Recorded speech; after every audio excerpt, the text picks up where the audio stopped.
दोस्तों नमस्कार और स्वागत है मेरे YouTube चैनल पर। दोस्तों आज हम गरुड़ पुराण के प्रथम अध्याय पर चर्चा करेंगे, जहां भगवान विष्णु अपने वाहन गरुड़ को मृत्यु और मृत्यु के बाद की घटनाओं के बारे में बताते हैं। गरुड़ पुराण का महत्व।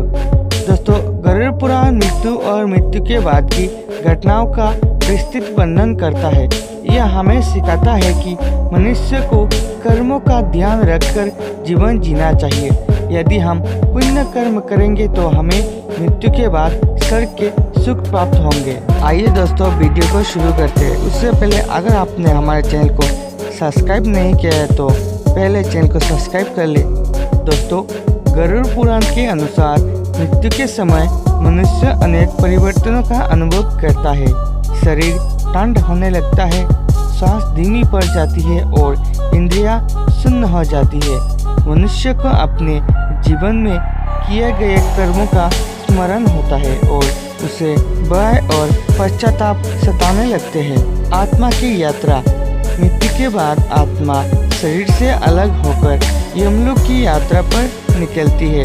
इस यात्रा में उसे अनेक कठिन मार्गों से होकर गुजरना पड़ता है, जहां उसे अपने कर्म का फल भुगतना होता है। यमलोक के द्वार।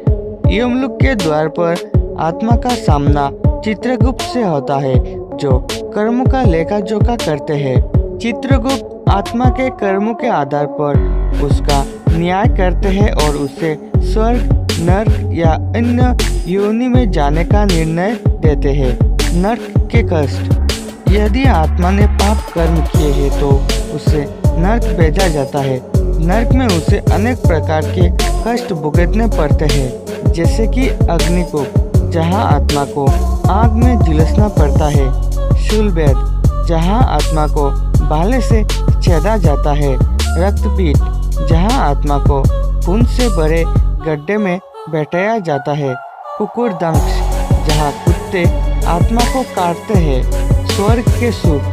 यदि आत्मा ने पुण्य कर्म किए हैं तो उसे स्वर्ग भेजा जाता है। स्वर्ग में उसे अनेक प्रकार के सुख प्राप्त होते हैं, जैसे अमृत पान।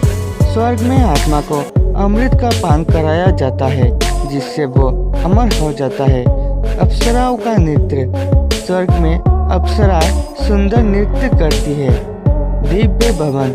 स्वर्ग में आत्मा को दिव्य भवन में रहने का स्थान दिया जाता है। सुगंधित उद्यान। स्वर्ग में सुगंधित फूलों से भरे हुए उद्यान होते हैं।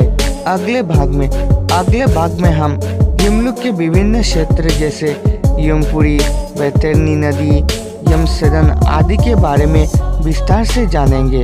दोस्तों यदि आपको ये वीडियो जानकारीपूर्ण लगा हो तो कृपया इसे लाइक करें और शेयर करें। यदि आपको कोई प्रश्न है तो आप उन्हें कमेंट बॉक्स में पूछ सकते हैं और गरुड़ पुराण के साथ ही अन्य धर्म ग्रंथ के बारे में जानकारी पाने के लिए हमारे चैनल को सब्सक्राइब करके रखें।